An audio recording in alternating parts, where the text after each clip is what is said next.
Road for Show Productions presents Brothers Being Brothers, a lifestyle podcast. It's a problem.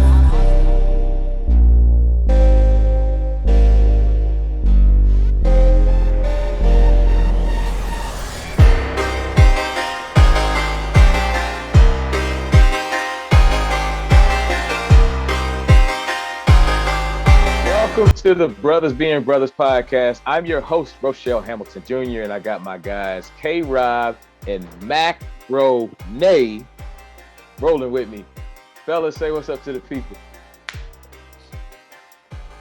Go ahead, Mac Ronay. What up? This is your boy, Mac Ronay. Just excited to be here. We've been here for 11 episodes. Hopefully we continue out and see you in season 2 after this. Yeah, ditto. Excited to be here as usual, man. Let's go. As always, man, let's get it, man. Episode 11, bro. I can't believe we done 11 episodes of this thing, bro. Like, boy, time flies. All right, fellas, so we're just going to go ahead and jump right into it. This first topic is going to be interesting. Us as men, we really don't necessarily, we really don't verbalize our feelings like our counterparts, the female gender does. And I kind of want to talk about, why is it that us as men, like, we feel the same, I can't say we're not emotional, because we do feel things, we do go through things. I mean, us guys, we go through depression, we deal with anxiety, we deal with different fears and things like that in everyday life. But we don't necessarily verbalize our emotions like women, because women, well, y'all are married, y'all know how to go. A woman has no issue telling you what she dealing with or how she feeling. But as far as us guys, in y'all's opinion, why do we as men not verbalize how we're feeling as readily as maybe some people feel like we should? And I'll let y'all go, and then I'll jump in as well. Well, I believe that's what it's taught. That's what we learn as a young age. You're a man. You don't say your feelings. Something hurts, you don't say it. You just go through it. If you're dealing with something, you put it aside, because you got to be the one to deal with everyone else's. Like, you're not supposed to show weakness. That's what was taught, which is sad, because you shouldn't have to be the one to put your issues down and carry other people's burdens.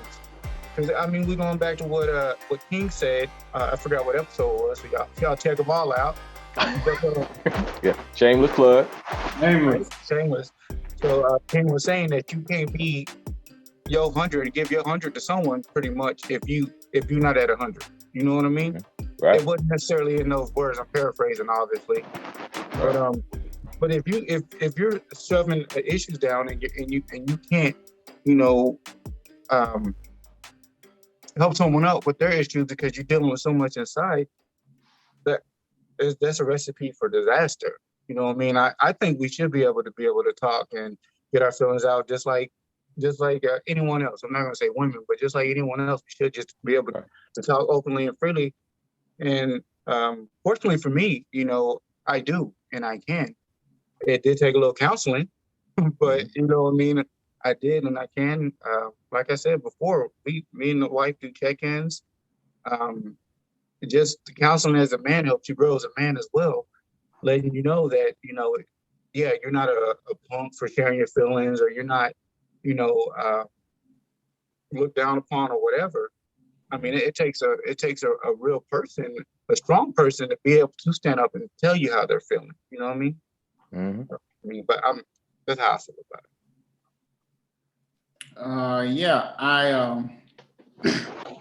I think we've I could kind of recite the whole thing word for word. We've come to a place where when you grow up, if a boy falls, hey, get up, like, don't cry, boys don't cry. And we're taught to be tough. And now I understand the context behind it, because that toughness is needed when you grow up to be a father, a husband, our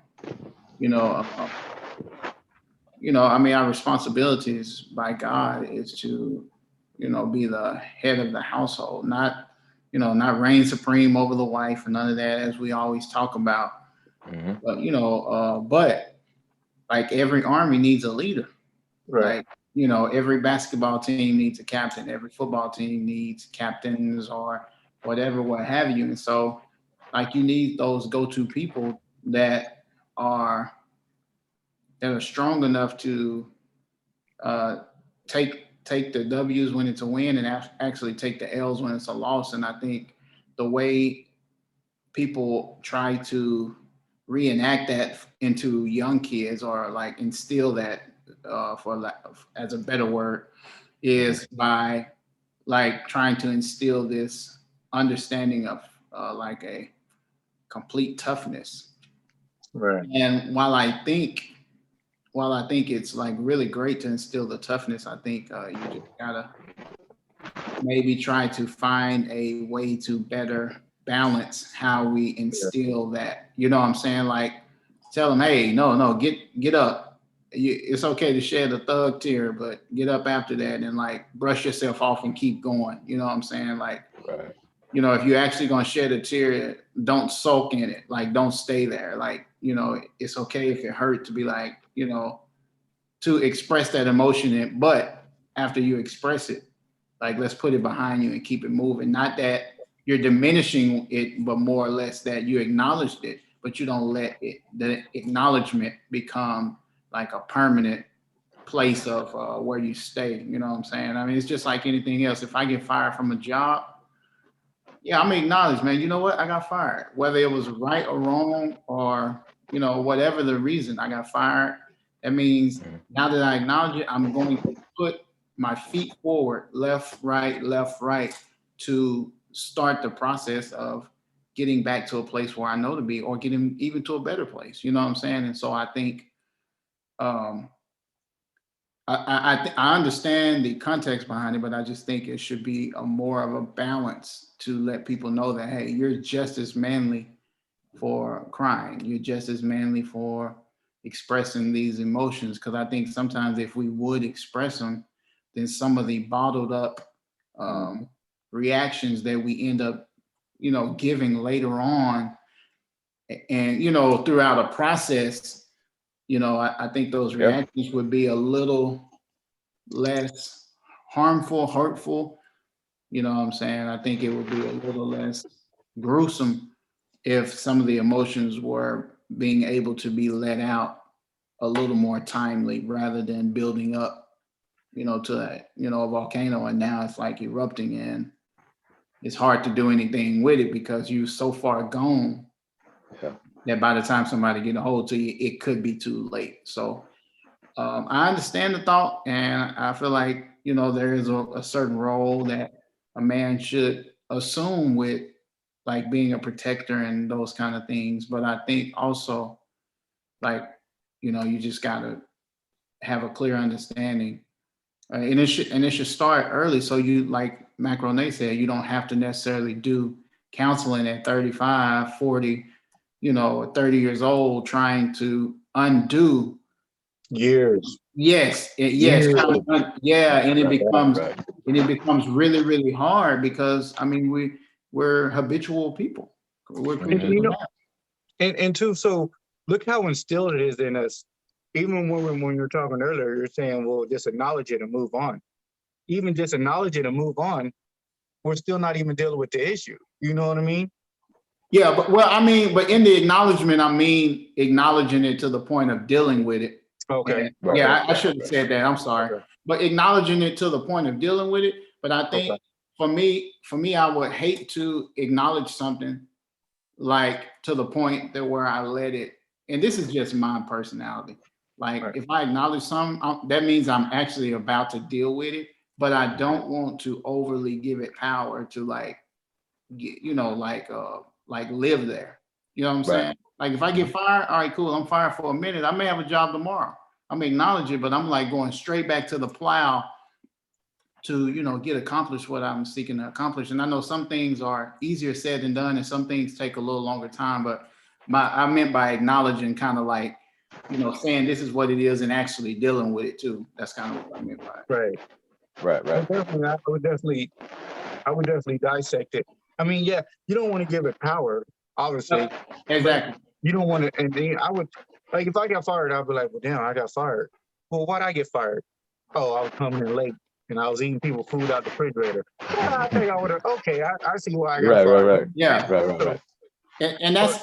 And that's all part of the acknowledgement. You acknowledge and assess, become better, keep it moving. You know what I'm saying? And so, yeah, my bad for talking like somebody would know. Like acknowledge, accept, acknowledge, assess the situation, do better, be better, stay better, and keep it moving. You know what I'm saying? Yeah, right. Nobody you do, yes, sir. Yes, sir.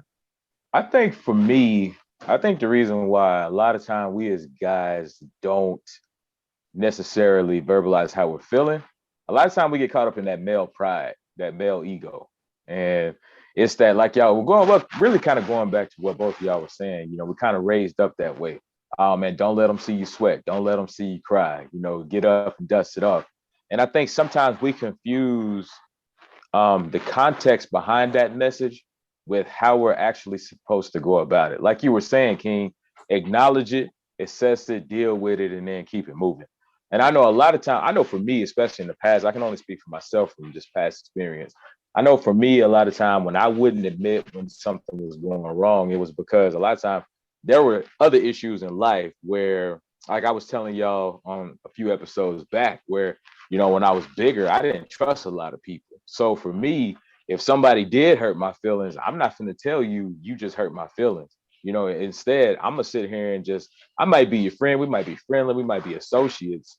But eventually, I feel like at some point, you're going to do something to hurt me. So the whole time, I'm getting information on you because at some point, in my mind, you going to hurt me and I'm going to use it. I'm going to use whatever I can against you. So for me, it was like a trust issue where really I didn't verbalize, the way I was feeling about a lot of things.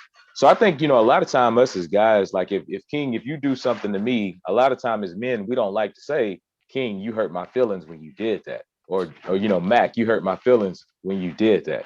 We'll say like, oh man, that was foul, bruh. Or, that was real messed up what you did, if we still say anything about it. But we still know what that means. Oh, that was foul. Oh, we know what that means. Right. But, like for the one thing I do admire about women is the fact that they don't care. And then I got to be careful how I say this because I mean it. Because I mean it in a positive way, but I don't want it to come out like it's like I'm trying to be funny. The one thing I do admire about a lot of women is the fact that you're gonna hear what they feeling. You know what I'm saying? And the thing is, they're gonna do their crying, they'll have their emotional, outburst, whatever it is. And then after that, like they move on. And that's one thing I guess for me, a lot of time for generally, because I see the way you're looking at me. Hey, generally, man, don't start no woman slander and get us. Yeah, exactly. Get us fixed out here. Because the one I do admire that quality in women. Now they may hold on to it and bring it back, way back in the future. But I do admire the fact that how, a lot of times they can verbalize what they're saying, expect you to understand what they're talking about. And then, they expect you to just move on and, act accordingly. So, I mean, that's what I mean by that. Because I saw the way Mac looked at me like, bro, really? Come on, bro. But I know for, just from my own experience, the reason why, and I've gotten to a point now where I can verbalize how I'm feeling and just say, hey, man, you know what? This happened, this is why I feel this way, or this is where I messed up, this is where I need to fix, and this is how I gotta move on, and I gotta be smarter as I move forward. So I mean, that's really how I got to the point of how I could lose the weight. I had to acknowledge that, hey, Ro, you headed down this road of diabetes, disease, and you're headed down a dangerous path. Why are you headed down this dangerous path? And for me, I had to just be real and say, I'm headed down this dangerous path because I'm eating because I'm depressed, and I'm depressed because I'm eating. Okay, well, why are you depressed? Well, because I got, I've done this and this is went wrong and this is going wrong and this person rejected me and this and that and the other. So for me, once I had to start acknowledging all these different reasons why I was feeling the way I was feeling, that's when I could start turning stuff around. And it was like, once I started turning the weight around, That's when the finances started turning around. Then, stuff on the job started turning around. So, I think for us as men, because we are expected to be the leaders, we're expected to be the head of household. We do overall, we need to do better about verbalizing how we're feeling. And go ahead. To go on that, that's kind of even more so to what I was speaking about, the acknowledging part, because if I acknowledge that my feelings hurt, somebody may insinuate, well, he's a crybaby. Yeah. You know what I'm saying? And that's why I'm like, acknowledge it. Acknowledging don't mean you give anything power. It just means like, if I got an opponent, I'm playing a game, I acknowledge my opponent. They could be the worst team in the league. I'm still going to acknowledge that there's somebody right there that needs to be thrashed. Yeah. So I'm acknowledging them. That don't mean I'm giving them power. That don't mean I'm making them all of a sudden a good team. No, I see these guys here. Let me do my job. And I think it's the same thing with a lot of things in life. And, this topic, as well. It's like, man, you know what? I acknowledge that you really hurt my feelings. And it's like, if it's not said the other way, then it's looking like, this crybaby. This boy soft, yeah. Yeah, you know what I'm saying? And I can understand that. I'm sure we've all been guilty of, making those kind of connotations, Oh, yeah. But that sometimes, now that we get older and we see these life events spiral out of control when you get older, and then you got to go talk to somebody and you got to, talk to them, and it take a year to get over it, because it'd be like, well, yeah, I can't talk about everything that happened in 30 years in 1 day, in 2 days, in a year. I mean, because counseling usually ain't 5-7 days a week, once a week, you know what I'm saying? Maybe twice a week sometimes. So it's like, it's hard to learn and understand anything over a long period of time in a short period of time. So, I totally agree with how you saying acknowledging it, because it helps to start getting to the root, So, go ahead, Matt. Go ahead. No, go ahead, and then I'll wrap it up. I was just gonna say, it sounds like all three of us, to some degree, are saying, we got to shake this stigma of it being weak to acknowledge what you have going on. And the thing is, and King, I like the way you put that, because even if you look at athletes, it don't matter what sport, football, basketball, baseball, anytime they're getting ready to go up against an opponent, it don't matter how good this team is, it don't matter how bad this team is. The first thing they start looking at is, okay, what's this team's strengths and how can we kind of get around that? Then they look at what's this team's weaknesses? How can we exploit this team's weaknesses? Okay, well, let's look at ourselves. What's our strengths and how can we, shore that up? What's our weaknesses and how can we disguise these weaknesses, to take advantage of what this team does or what they do best and what they do worse? How can we kind of work around that? So, for us, we got to start looking at, just for us, well, I know for us, we look at things a little bit different, but men in general, we have to look at it as, okay, just because I acknowledge my feelings don't mean I'm sorry. It means I'm acknowledging what's going on, just like an athlete, just like a football player, or just like Peyton Manning is watching, the defense, or Tom Brady's looking at the defense and what they do. That's all I'm doing with my life is I'm looking at, okay, this is what I need to work on. This is what I'm doing well. Well, why is this happening? What do I need to handle this and that and the other? So we just got to shake that stigma of it being weak to acknowledge that I got these issues going on, bruh. I need some help. And that help can come from therapy, it can come from counseling. If you can't afford a therapist or a counselor, go talk to a trusted family member. That was another way that helped. That was another thing that helped me acknowledge the things that I had going on. Because my cousin Terenzo, it was this dude, I could hit this dude up about anything that was going on. There was no judgment. And I think that's another reason why a lot of us as men don't say a whole lot, because we think somebody's going to judge us. And I guess I'm kind of going back to what King just said earlier. But, you got to surround yourself with people that you can trust. Like, I know I can trust y'all too, and I can say something, there ain't gonna be no judgment. So like, hey, you know what, bro, you was wrong. If I'm in the wrong, then I'm in the wrong, and this is how you need to handle it. But you have to have a healthy support system as well, because we can't go through this life alone. We simply cannot go through this life alone. So you got to get some people around you that love you enough to tell you the truth, and that love you enough not to judge you in your truth. You know what I'm saying? So I think that's another angle as to why a lot of men just hold in a lot of stuff. I think a lot of time deep down, we don't feel like we can trust the people that we surround ourselves with. And if that's the case, then you got a whole other problem because you got to change your world. You know what I'm saying? You got to change your surroundings. My bad, Mac. I didn't mean to, go No, off on no, you, no. Speak your truth, brother. but that's that just hit me, man. I think that's another angle of No, the but issue. when it hit you, man. But I mean, definitely, those are all great points. But only thing I was going to say was to answer the question. It looks like what everyone is saying is two A and B. One is taught, and two, fear.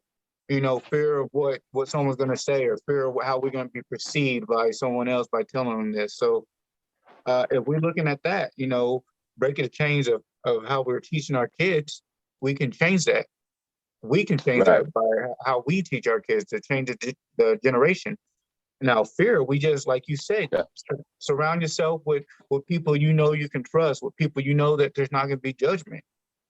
You know what I mean? So that's all. But that's all I was throwing my little 2 cents in. Oh yeah, for sure, for sure. All right, fellas, we move on to the next topic, man. And this next topic is interesting. We're gonna talk about cancel culture on this next topic. And Mac, this was your idea, so I'm gonna let you drive the train on this one. And All right. I'll hop on after. Yeah, All right, do get your on the thing, train. my brother. All right. So cancel culture, everything is offending everybody nowadays. Everybody gets offended for something. You can't say anything, you can't do anything, and everyone keeps screaming out counsel. Counsel, and they need to be counseled. But my thing is, are we looking at the right stuff? Or are we just so hyped up and amped up that we just throwing out that counsel card? Now, so I don't know if you guys remember about Caron Osborne. Did y'all kind of? Oh yeah, yeah. I kind of heard about that, but Yeah. kind of get a backstory. People that did. Okay, so Caron Osborne was defending her friend in England, who was kind of bad mouthing. What's her name? Meghan Markle. Meghan Markle. Yeah, Meghan. Yeah. I was bad mouthing her. Now, what he said, it could have been interpreted that he was being, a little racist, or it could have been interpreted. But did he say anything exactly? No, he didn't. You know what I mean? Right. Now, he can be as racist. I don't know. That's up for for someone. I don't know. I can't say if he is or isn't. I don't know. Mm-hmm. But for them, because of something he said, and then Sharon Osbourne was just defending him, saying, you know what? I don't think what he was saying was racist, but I do think that what he's saying was true, because how they explain it was like they're real big into their whole royal system over there. You know what I mean? Oh yeah, yeah. Like they don't even play with that. So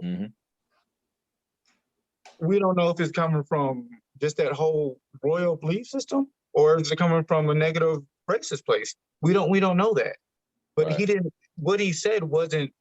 It didn't necessarily have anything racist in it, but the tone was racist. You know what I mean? So because Sharon Osbourne came to his defense, because that's her friend, the guy who said it, they were trying to counsel her. Right. What do y'all think about that? Well, about the incident or cancel culture? Hold on. I see a hand down there. Hold on. The whole. Well, we'll keep going with council culture, but I just want to put a light on this one. So go ahead, King. Go ahead, King. Well, I'll say this.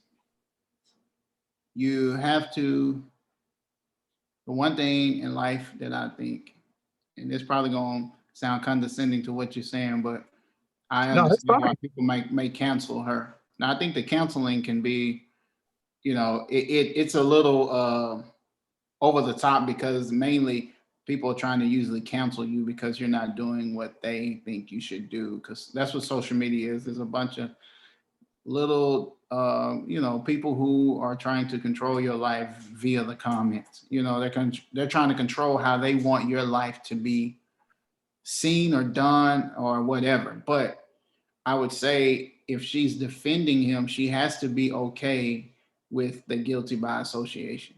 Like you gotta be okay because if we had a certain undertone and your mama is retweeting and reposting this podcast and saying, "Oh man, my boy is on here speak." I think he's a good man at selling. And if we got a negative racist undertone to everything we say, like they're going to insinuate she is too. And so I think at the end of the day, your mom would have to do one or two things: do her research and listen to it and really see if that's what she is willing to deal with. Because I feel like if I know you're a murderer, bro, and we're out in public, I gotta know that they're going to cast me that, or they're going to say that I'm here co-signing your killings. I'm doing all of this stuff. So I just think that maybe the council may be a little overboard, but I think she has to just be okay with how it's going to look in her attempt to defend her friend. No, absolutely, absolutely. I didn't want to get in too deep with that whole Sharon Osbourne. I just wanted to go ahead and kind of set the stage for the council culture. But you said it perfectly that people are mad because you're not doing what they want you to do. You know what I'm saying? What they want you to do. Yeah. So we can even look at it like your girl Chloe. What happened? Chloe Bailey. Yeah. So they're trying to cancel her over nonsense too. So my question is, are we voiding cancel culture out? Are we using it so much to where it's just are we the boy you call wolf now? Well, I think with cancel culture, man, because really the way cancel culture even came about, like when it first started, they were actually canceling people for legit reasons. Okay. Because people were saying overly racist things or overly hateful things when all this whole cancel such and such first started. But now it's gotten, just like with everything else in social media, it's become so overused and mixed with the fact that society, we're getting to a point where basically, like y'all said, anytime you say something that I don't agree with, or you do something that I don't want you to do, then I'm ready to cancel you. And but are you like who are these people? Exactly. Who are you? Like exactly. But one thing I don't like about cancel culture is the fact that I understand why they get upset with people to the point where it's like, okay, this person needs to be canceled. If you say something crazy, I get the context and the thinking behind it. But on the other hand, it's like, okay, we're telling people we want to have this conversation and we want to grow as people from these conversations. Well, one thing that I think we as society forget is that if you want somebody to grow, you got to let them make their mistakes. And I'm not saying everybody should be allowed that particular grace, because I mean, some stuff, if you get on camera and you say it, then your career should be over. Some things, if you get on a hot mic and say it, then maybe your career, well, I ain't gonna say it should be over, but just somebody that was raised, well, I ain't gonna say raised up, but somebody that went to school and actually got into a little bit of an issue, playing a song that shouldn't have been played on the radio back in college. You have to realize that if you say some certain things, if you put it out there, you have to realize this is what's going to come with it. You know what I'm saying? So the one thing I don't like about cancel culture is the fact that it's so quick to just call for somebody to be canceled, as opposed to, okay, maybe we need to sit down with this person and say that this is why people are upset. This is where you don't see what you're saying is wrong, or you don't see why what you're saying is wrong. Now, the whole deal with Piers Morgan and him with the whole Meghan Markle thing, there's a lot of background on that. And that dude he's upset. That's a scorned man. And you know what I'm saying? Because basically he tried, a lot of people don't know, he tried to kick it with Meghan Markle back in the day. He tried to date this woman. She rejected it. So that's where a lot of that's coming from. And I can say that because that's confirmed reports. Like I remember at the job reading some stuff about that. Yeah, he was hanging out with. So before she met old boy that she with now, her and Piers Morgan, they hung out at a bar, and she basically like rejected this dude because she, once she met, what's this dude's name? Print, is it Harry or William that she with? Uh, I think it's Harry. Is it Harry? I think it's Harry. I don't know. Well, whoever he is, the dude that she with now, when she met him, it's like she basically quit talking to Piers Morgan, which some people have basically made the connotation that she never saw Piers like that. She saw him as a friend. He saw it as something more. The classic, the dude got a little crush on her. She sees him as just a friend, Bismarcky. He sees something a little bit more. She scorns him, and now this dude is, his ego is bruised. So now Okay. every chance he get, he's saying something bad about her. So with that information, oh, I'm sorry. Go ahead. No, you good. Go ahead. So with that information, so how do we look at that whole situation now? For me, I look at it. Is it still racist, or is it just this dude? No, I don't. This dude, he's a rejected man. He's a hurt man that's been rejected. He's that guy that gets rejected and he can't shake it. You know what I'm saying? Sure. And that's just really what it is. Now, he has said some things that, make your eyebrows raise up when it comes to Meghan Markle. But when you look at where it's all actually coming from, it's like, oh, okay, well, this bro, he may not be overly racist, but he's definitely a hurt dude. So, see, only thing I say to that though is sometimes it's like when things are good, it's easy to play the, be cool role. Because when things are good, I mean, we can act fake and do everything when stuff is really good. But when, right, you know what I'm saying, as the people say, when the ish hit the fan, then it changes. Like, you know what I'm saying? It's like if I try to date, you know what I'm saying? If I tried to date an Asian lady and she rejected me, and then all of a sudden, once she rejects me and it embarrasses me, now I'm going to say some, it's going to be like maybe an Asian slang or Asian slur towards her.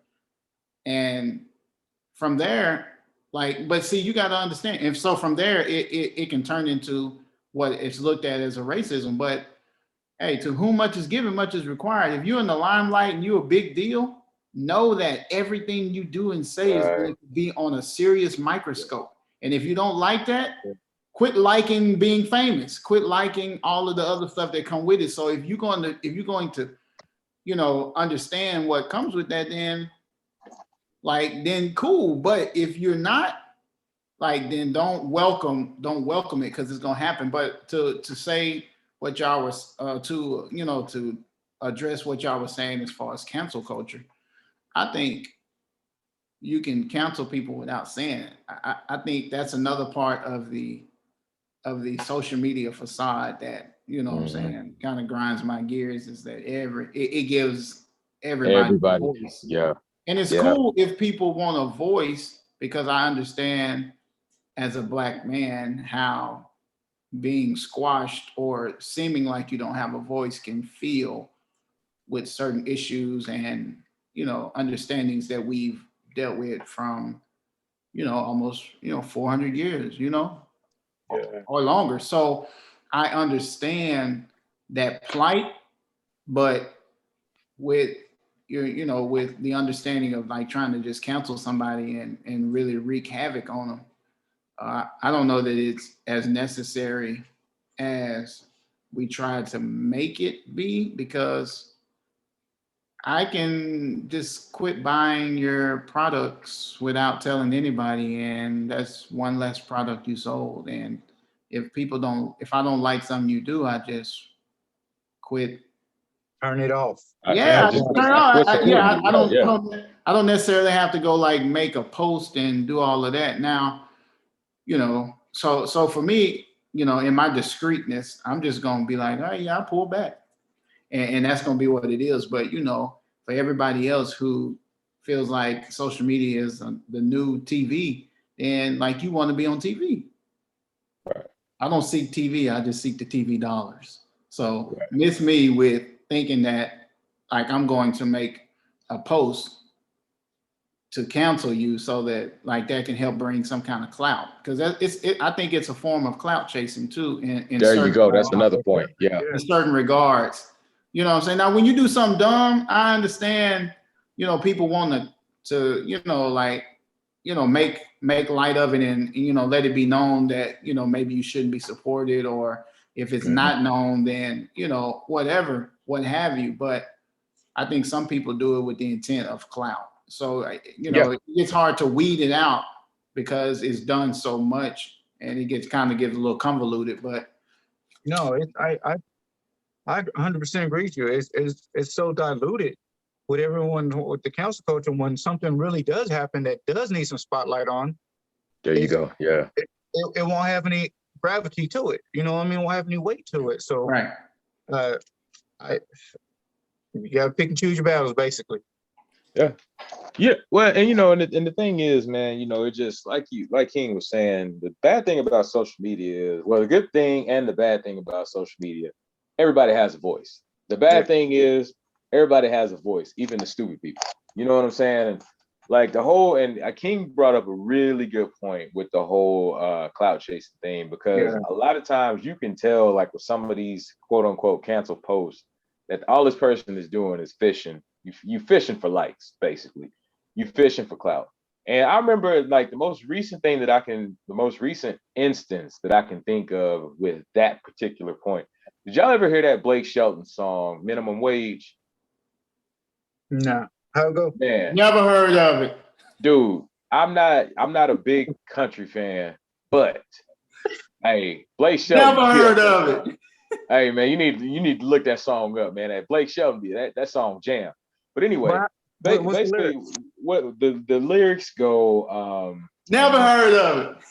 Let me it's basically what the song is like, he's basically saying that in the song that if he doesn't have a lot of money, it doesn't really matter, because as long as he has this woman's love. And basically one of the lyrics of the song is, baby, your love can make a man feel rich on minimum wage. Like that's then, and I mean the song is jamming, like the beat, everything, the lyrics, like the song is nice. So if somebody gets on Twitter when the song first came out in like January, they get on Twitter and they basically tried to cancel Blake Shelton because they said he was making light of people struggling during the pandemic with this song. And dude, the lyrics of the song are literally a man saying that as long as I got this woman in my life, it don't matter how much money I got. So I just throw that out there to show you just how idiotic cancel culture can be. And the sad thing is, when you have instances like this, it tends to cancel out actual instances where somebody needs to be canceled, or somebody has brought that kind of, you know, that vitriol on themselves. I'm not gonna sit here and say anybody needs to be canceled, but it actually cancels out legit instances where cancel culture could actually be used. So I think, man, it's another instance. It's just like the word toxic a few years ago. I remember when that word, you know, that started to be the buzzword. And at first I liked it, but then everybody and their mama started using it. And then now I'm just like, I'm over that word. Or the word STEMI. When that first came out, I'm like, oh, that's a cool little word. Now everybody and their mama uses the word STEMI.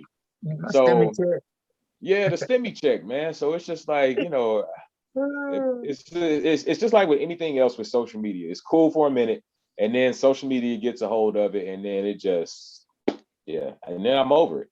So, you know, I don't really participate in cancel culture. If I cancel anything, I just quit supporting it. You know, I'm not gonna get on. I'm like King. I'm not gonna get on and make a post. Oh, I'm not gonna buy this no more.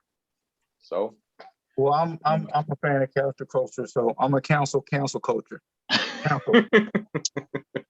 I like that. All right, fellas. So the next topic we're gonna talk about this incident with the 2 police officers and the Army lieutenant over in Virginia. Now this was actually all brought to light just within the last week or so, but the actual incident happened on December 5th. So basically what ended up happening is there's this Army lieutenant, Caron Nazario. I think it's Caron or Caron. I think it's Caron Nazario. He's driving along the street in Virginia. I can't remember the name of the city Windsor. or the town. Windsor. Windsor.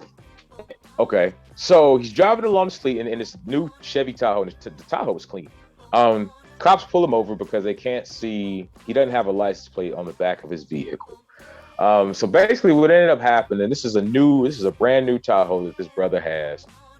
Instead of the temporary license plate being on the back of the vehicle where the license plate goes, the temporary license plate was up in the rear window. The cops couldn't see it. They turned the lights on. The brother drives to, I think he drove like a mile and a half to a gas station, to a well-lit area where he felt safe in doing so.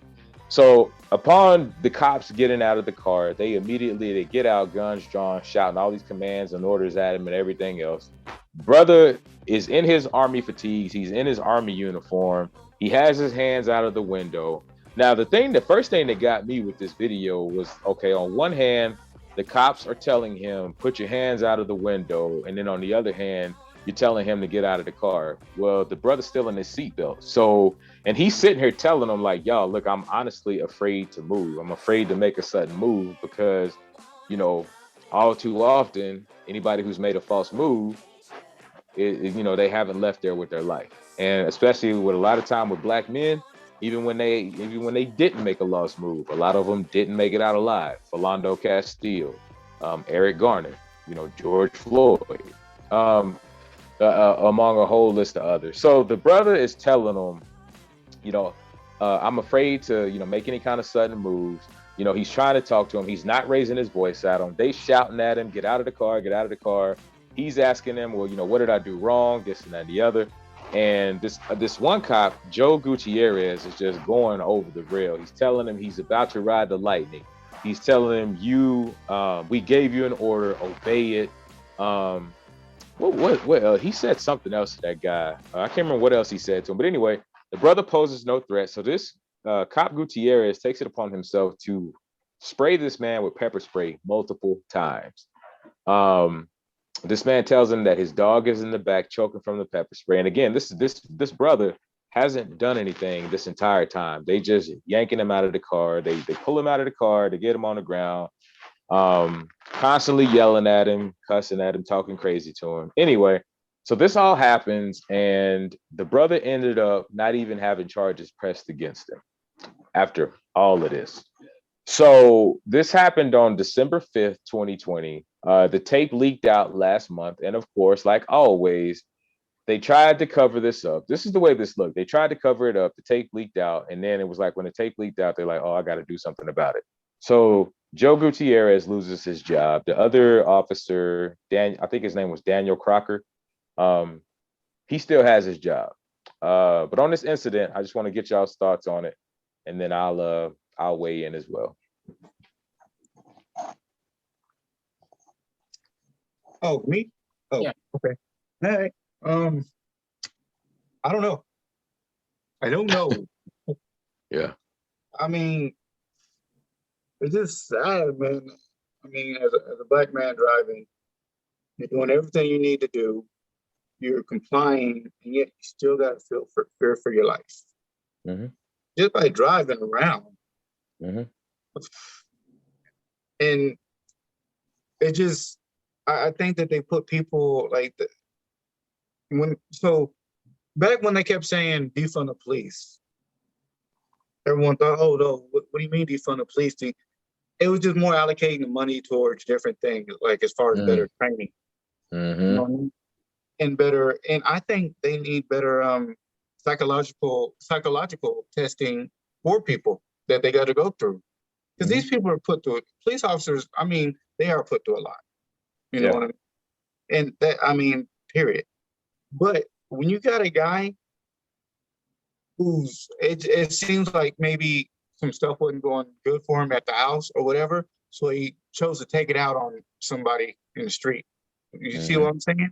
Mm-hmm. And I think that could be avoided by allocating that money towards, doing better testing and vetting people better, vetting officers better, so you don't put the wrong people in the street in a position of power. Because most of the time when these guys are having bad lives at home and they can come out and be God in the street, this is what it comes down to. That's all I got. Another case of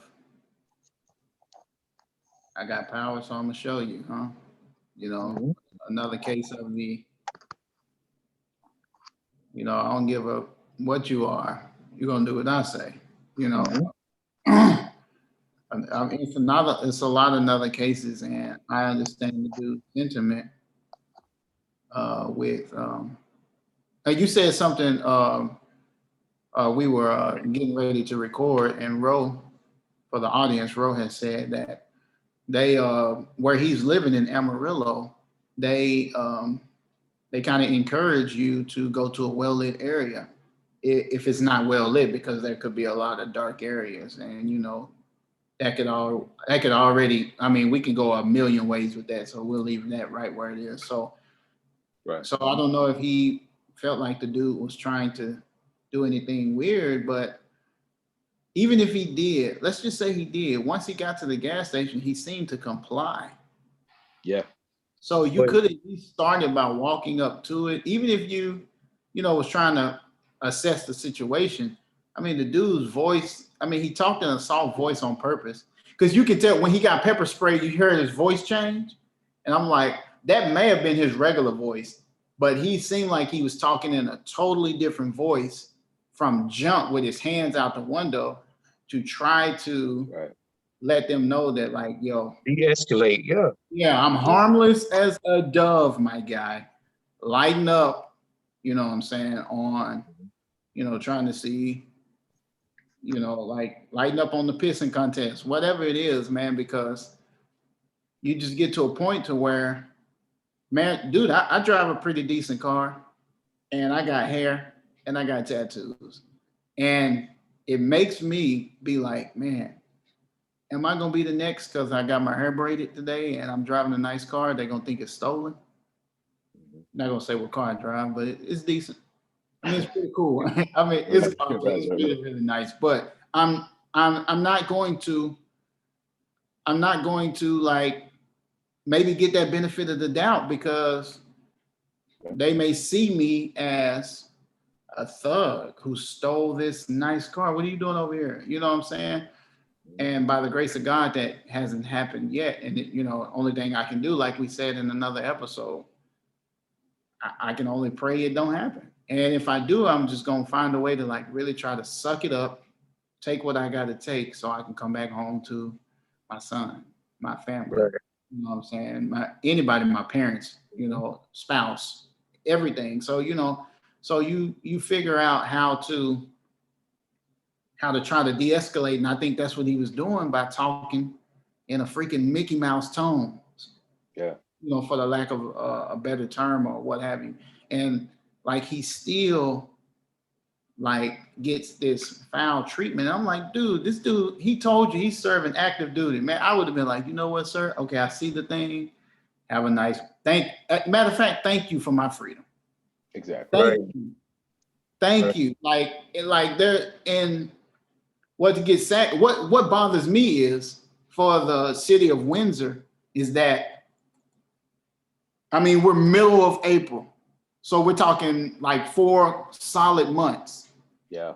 Almost 5 months at this point. You know what I'm saying? Mm-hmm. It's like, so y'all were hiding it because the state police had to come do an investigation. Mm-hmm.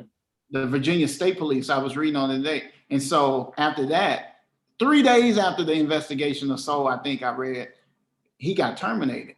And then the other dude should be, you know, for all I care, he should be terminated too, because as a partner, if he would have been seen making him accountable, then I would have been like, you know what? All right, maybe we can give you a badge of honor. Dude, you don't deserve one. And so at the end of the day, I think that like it's just one of those flex of power. Man, this whole this whole badge and a gun thing is like way out of hand. It's way out of hand. And because the thing about it is if somebody else do some of these same things, like you said, the boy shot 9 people in the church in South Carolina, they take him to Burger King. If we take off running, you ain't gonna do no foot chase with us. You're gonna put a bullet in our back. Or you can shock us with the, little stun gun or whatever. And I just feel like it's always only extreme measures. It's not like a buildup. It's only extreme. And so after a while, it becomes, at this point, you just become numb to it. I get extremely pissed off and it makes anger rage in me. But man, the only thing I can do is really just say, hope it's not me, and pray that, everybody can at least try to even take his approach, even though it sucks to even say that we got to do that. Like I got to talk in a softer tone. Hello, officer, you doing all right today? Yeah. Right. Like I almost got to sound like this, this extra corporate guy. And I think it's retarded. That's the best word I'm giving. It's retarded. Right. Because I didn't, I'm not living my life to be your friend. Dude, let's go by the rules. If I did something, say what it is, and we keep it moving. Or whatever it is. And it's like, you seen the thing there, you can run the plate, run the whatever, you can do that. You got the system to do it. You see it's there, let it be and keep it moving. Let it be and keep it moving. If you that mad, go to the gun range, shoot the bullets at the gun range, man. Like if you're just that mad, let that anger out. Go to a gym and punch a bag or something. Yell at your kids, but leave that dude alone. Yeah. Well, I'm thinking, like you said, the dude he wanted to flex his power. He wanted to show him. And I think what really made him mad is that when he flashed his lights, he didn't pull over immediately. So I think that build up for that whole mile that the guy drove to get to a lit area. And so by the time he got to pull the guy over, I think the dude was so full of anger and rage that there was nowhere else to go but up. You know what I mean? There's nowhere to de-escalate that. You know what I mean? And that's why I said they need better vetting processes when they hire police officers. Well, they need better vetting processes. They need better training. It needs to be reformed all the way around. Yeah. I know for me, man, I'm tired. I'm tired of the excuses. I'm tired of, them trying to cover stuff like this up. I'm tired of seeing this kind of stuff on the news, man, because at the end of the day, like with this particular one got me, because I remember when Colin Kaepernick took a knee in 2016, he started kneeling before the anthem. It was, oh, you disrespecting the military and he's a traitor and this and that and the other. Okay, now here is the two factions of American society that a lot of people love to worship, the military and the police. You got these police officers mistreating this active member of the military. And a lot of those same people that condemn Colin Kaepernick for taking a knee, quote unquote, in their mind, in the name of the military, they ain't got nothing to say on this. So, I'm just to the point, man, where, it pisses me off, but at the same time, I'm not surprised. I'm to the point now where if I see something come across the news wire, something like this, matter of time.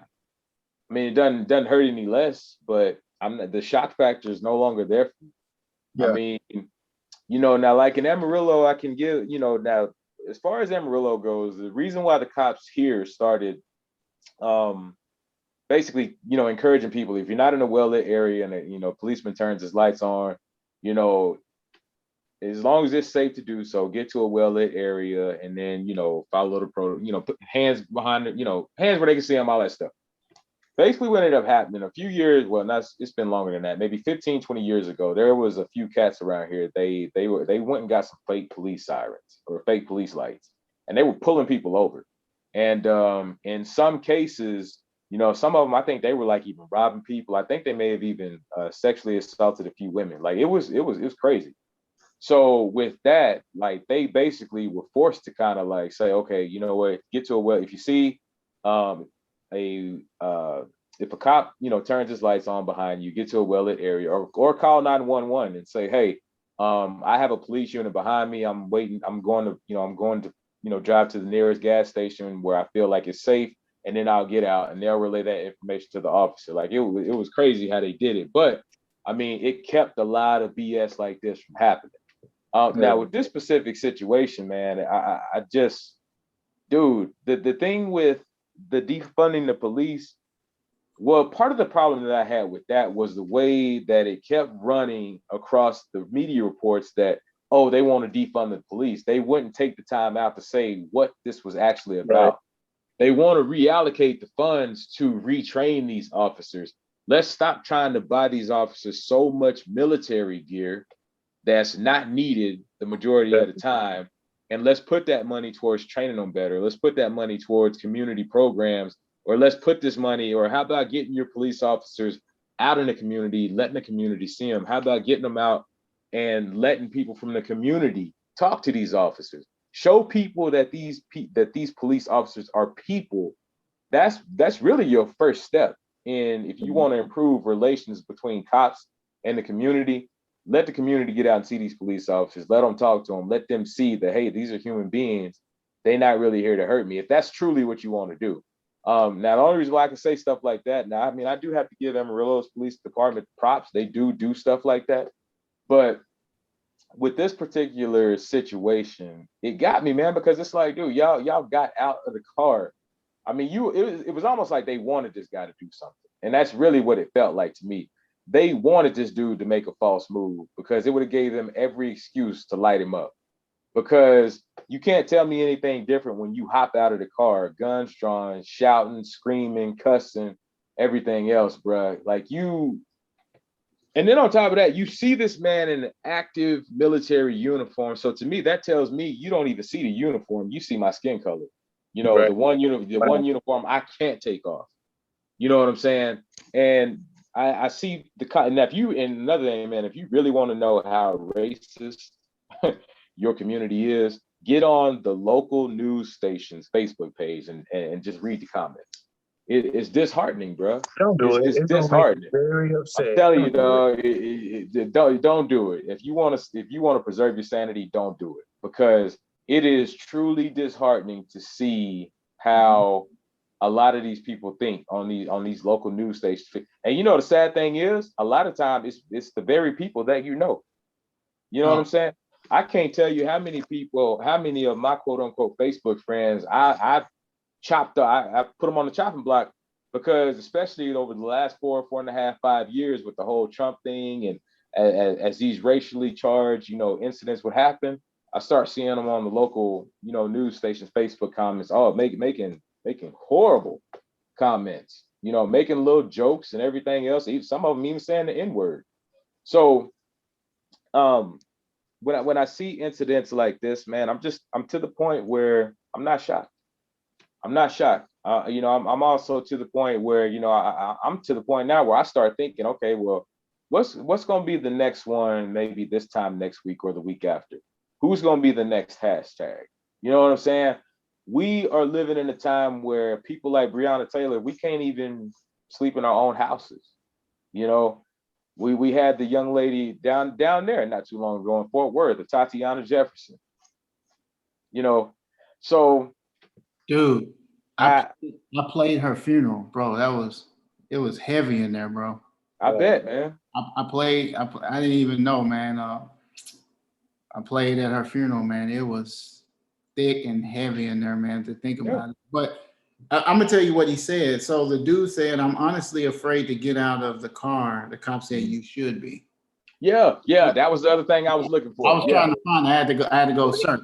Yeah. Oh yeah, he told him. I knew that raised you up a little more. You know what? But even in the defunding the police, I know what they need to do is like get new heads, because the head, whatever starts in the head, it flows down. Yeah. And see what it is like, we can defund the police, but if a chief or somebody else is still going, do the Look the other way. gotcha. Yeah, like hear no evil, see no evil. You know what I'm saying? Like, Yeah.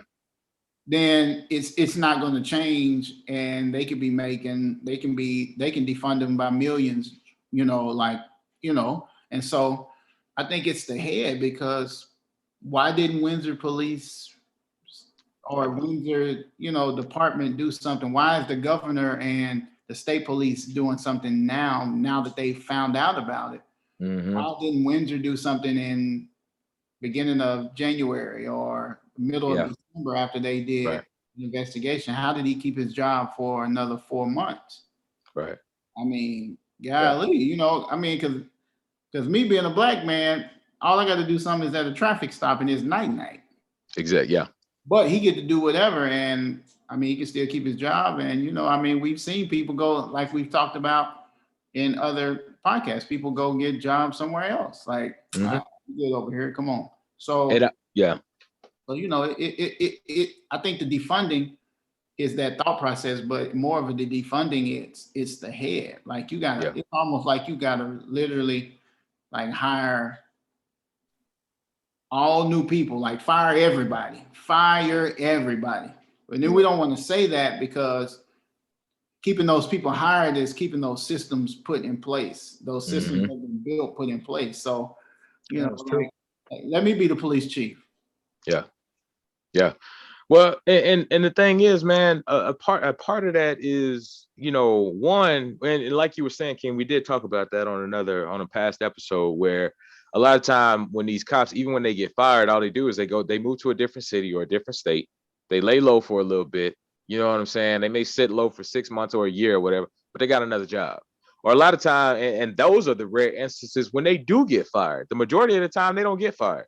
They may get that paid administrative leave or that little suspension or whatever.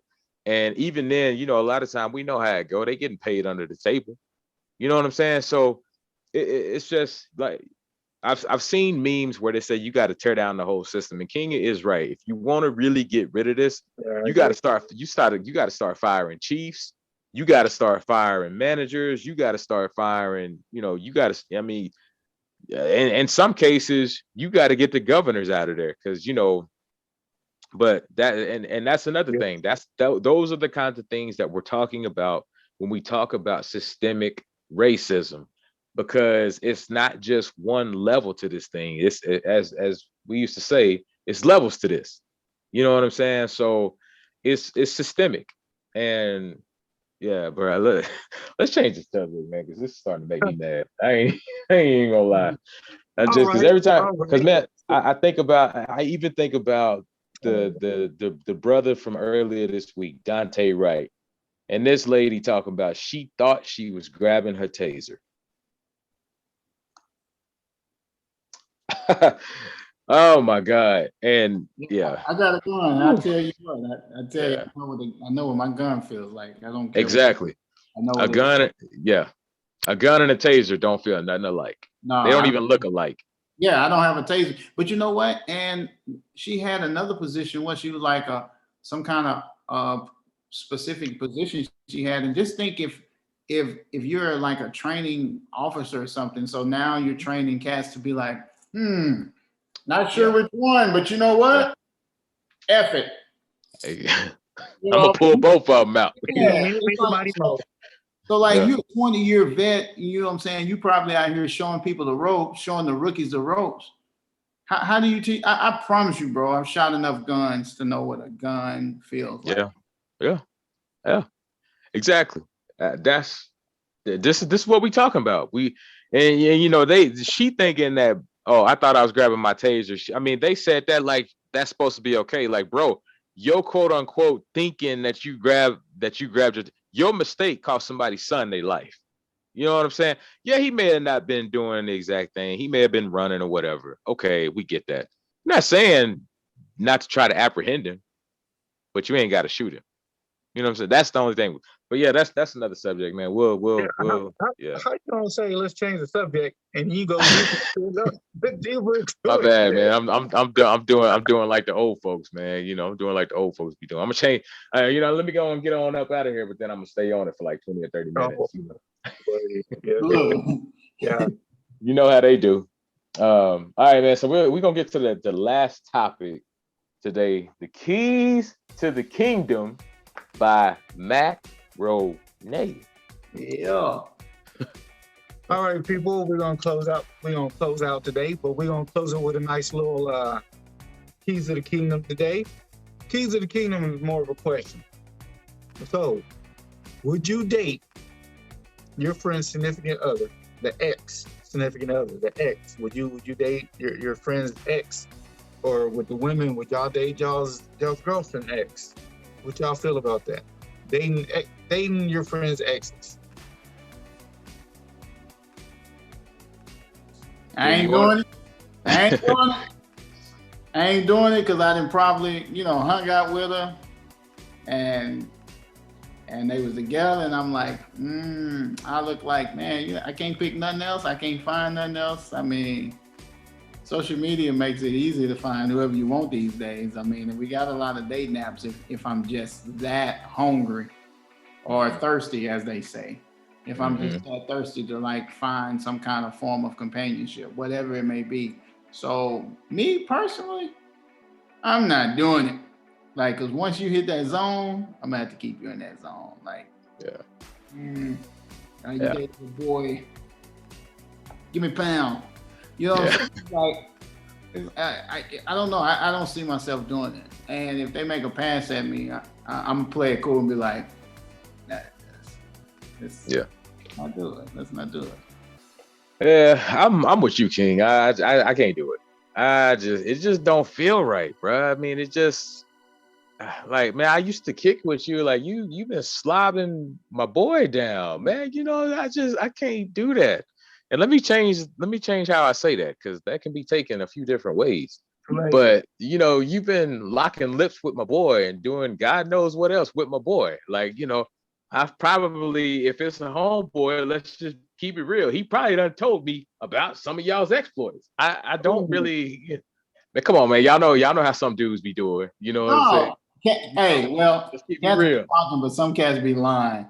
But true, but still, what I'm saying? I can't do it. That just, it just don't feel right. And then on top of that, I just know for me personally, every time if I got around my boy and here it is, I'm kicking it with his ex. I mean, what's that gonna look like? That's gonna fit. Nah, man, I'm good. I'm good. And like I say, I've had a few of my homeboys' exes that did make a pass, and it's like, nah, I'm okay. I'm okay. I mean, you may look good. I'm not gonna tell you look good, but yeah, I'm good. It's not worth it to me. Yeah. Now, like I was saying before we started recording, if I'm dating somebody and she break up with me, then all bets is off at that point because you left me. So all bets is off at that point. So if your homegirl want to talk to me, then if I'm feeling in savage mode, I might just do it. Even if your cousin won't. Nah, let me stop. Stop. I'm bull jabbing. But nah, man, I can't do it. If it's one of my homeboys' exes, I can't do it. Matt, what's up? What you doing, man? I'm the same way. I've always been the same way, man. I just can't do it. I repeat exactly what y'all said, man. Once y'all see that light, that's it, man. I done have homeboys where I get confused of who is who, or who belong with who. Like, for real. Like, when one week she with this dude, and another week she with this dude. So I'm like, wow. You know what I'm saying? You definitely don't want it in. Yeah. But I don't know, bro. I just never. I mean, I don't look down on someone who does date someone else. That's fine. You know what I mean? But personally, I just can't do it. I was never able to do that ever. And I don't know, man. I don't think it's worth testing a friendship like that. You know what I mean? Right. It's going to be a test regardless. Someone says, "Oh yeah, nah, go ahead, brother. It's cool. Nah, I don't care." That's a lie. Exactly. Yeah. That's a lie. Yeah. Because the whole time he giving you the side eye. Yeah. Or he's trying to figure out if you're gonna end up being like a better fit, or just better all around. Well, he do this, he do that. it could turn into a competitive thing. Yeah, it could turn it's some contest. Yeah, I mean, Yeah, exactly. Exactly. Or you can be like, okay, well, cool. Well, down the road, see if I can get get out of there. Yeah. Exactly. Yeah. That could open up a whole can of worms, bruh. Mhm. And my advice, and I've seen people do that, and it ended, I ain't gonna say in tragedy, but it went down in flames every single time, bruh. Like the people I've seen do, I've never seen it work. I've never seen it work. You know what I'm saying? So, and I've seen a case where one dude, and I ain't gonna say no names, but I think he had always been kind of laying to try to get the girl, and then when they broke up, I think he just really wanted to have some physical fun with her, and once he had his little physical fun with her and got done with her, she went back and told his homeboy everything that happened, and then that blew up their friendship. So even if you think you finna just go the fun route, it's really not worth it, because that thing can blow up in your face a million different ways. So our advice is don't do it. Just say no. Yeah. Yeah. And especially with all, man, like King was saying, with all these different options out here, bro, you shouldn't have to be going behind your homeboy. Yeah. Let me stop. Let me stop. But Well, go ahead, Mac. You look like you finna say something. It left. he come like he left. Well, that's some long hours at that, man. Well, fellas. Go ahead, King. No, I think that's it. Episode 11. We got one more episode, and we're coming with season 2. Gonna try to come with some stuff. You shall see it. We're gonna do some different things season 2, man. I'm excited. All right, fellas. Well, this has been episode 11. This has been episode 11 of the Brothers Being Brothers podcast. Thank you for everybody that's been rocking with us from episode 1 or any of the past episodes up until now. Fellas, you have anything you want to say before we get on up out of here? Yeah, just would definitely like to reiterate that we definitely need to allocate the money differently for better training. And again, I 100% agree with King, man. You got to cut the head off. Definitely got to cut it off from the head, and because it's coming. It happens so often when it comes to the norm. I don't know. It's a problem. Yeah. It's a problem. What I would say is, prayers again. As I always say, prayers to that lieutenant. First of all, he may never see this video, but I want to be clear that I'm thanking him for his service. Definitely. Yeah, absolutely. Thanking him for his service, and I'm glad that he was able to make it out alive. And I hope whatever he sued for, he gets 100-fold of what he asked for. I'm getting real spiritual now. I don't care. I hope he get 100-fold of what he asked for, man, because somebody need to pay. Yeah. Everybody else paying for something, whether it's your life or something else. So pay that man his money. Yeah. You know what I'm saying? And so, I'm all for it, and I just pray that, as we always say, that things could actually get better, but I know it's going to really take some time and more conglomerate of people who don't look like us, right, having our back the same way we tend to have their back. Facts, all facts.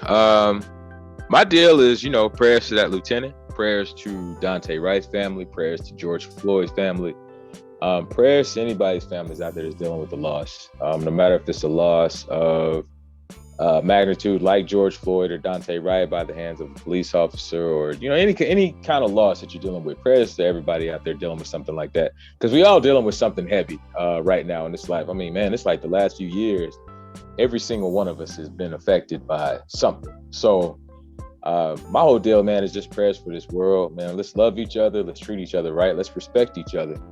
And let's just try to make the world a better place, man. I mean, we got to be down here for a little while. So while we down here, let's just make the world a better place, and let's love each other and treat each other with respect. And don't mess with your homeboy's ex. Leave it alone. You know what I'm saying? Just leave it alone. Leave it be. All right. Like we always say, people, do your best and let God handle the rest. Be blessed.